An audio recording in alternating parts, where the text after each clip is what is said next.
क्या कुछ कह रही हैं वो सुन लेते हैं। तरक्की आदि को लेकर विचार संगोष्ठी के कार्यक्रम यूपी के जिलों में लगातार सफलतापूर्वक चल रहे हैं। ये कार्यक्रम पिछले महीने की 23 तारीख से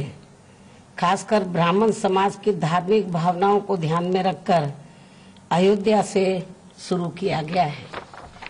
और इन कार्यक्रमों की लगातार हो रही अपार सफलताओं की चर्चा पूरे देश भर के मीडिया में काफी हो रही है, जिससे बीजेपी सहित अन्य सभी विरोधी पार्टियों की भी नींद उड़ी हुई है, जो इस संबंध में उनकी लगातार होने वाली क्रियाओं व प्रतिक्रियाओं आदि से साफ तौर पर आंका व समझा जा सकता है और जिस पर प्रदेश की जनता व मीडिया की भी खास नजर है। लेकिन बीएसपी के इस प्रबुद्ध वर्ग के सम्मेलनों की प्रयागराज, अंबेडकर नगर, प्रतापगढ़, कासगंज, मथुरा व आगरा आदि जिलों में हुई भारी सफलता व प्रबुद्ध वर्ग की इसमें बड़ी जोशपूर्ण व जोरदार भागीदारी को भाजपा ने अब अपने लिए इसे खतरे की घंटी मान लिया है। ऐसी लोगों में ये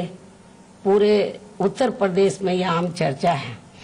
और ऐसा इसलिए भी ये प्रतीत हो रहा है कि क्योंकि अब इन्होंने इस कार्यक्रम के विरुद्ध खुलकर सरकारी मशीनरी का भी दुरुपयोग करना शुरू कर दिया है,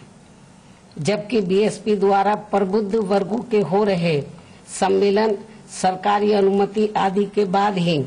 तथा कोरोना के सरकारी नियमों का भी पूरी तरह से पालन करके ही आयोजित किए जा रहे हैं। लेकिन अब भाजपा सरकार ने खिसियानी बिल्ली खम्बा नोचे की कहावत की तरह ही इस हो रहे कार्यक्रम पर अब नई शर्तें व पाबंदी आदि लगाकर इसे बांधना शुरू कर दिया है। जैसे कार्यक्रमों में जो प्रबुद्ध सम्मेलन हो रहे हैं, उन कार्यक्रमों में कुछ जगह ऐसी शिकायतें मिल रही हैं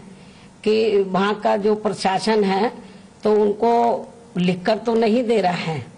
कुछ जगह लिखकर भी दे रहा है, कुछ जगह वर्बली बोल रहा है कि आपके कार्यक्रम में इतनी संख्या से ज्यादा लोग शामिल नहीं हो सकते हैं, जिसकी बीएसपी कड़े शब्दों में निंदा भी करती है। और ऐसी शर्तें केवल बीएसपी के ही विरुद्ध क्यों, ये भी सोचने की बात है। और इस मामले में केवल जातिगत द्वेष व राजनीतिक स्वार्थ के कारण ही सरकारी मशीनरी का घोर दुरुपयोग करते हुए कल कासगंज के कार्यक्रम के बाद वहां बीएसपी के जिला पदाधिकारी व ब्राह्मण समाज के भी कुछ सम्मानित लोगों के खिलाफ जबरदस्ती केस दर्ज कर लिए गए हैं। ऐसा वहां के लोगों का ये मानना है, कहना भी है, ताकि पार्टी के लोगों को डराया व ठंडा किया जा सके। बल्कि ऐसा करके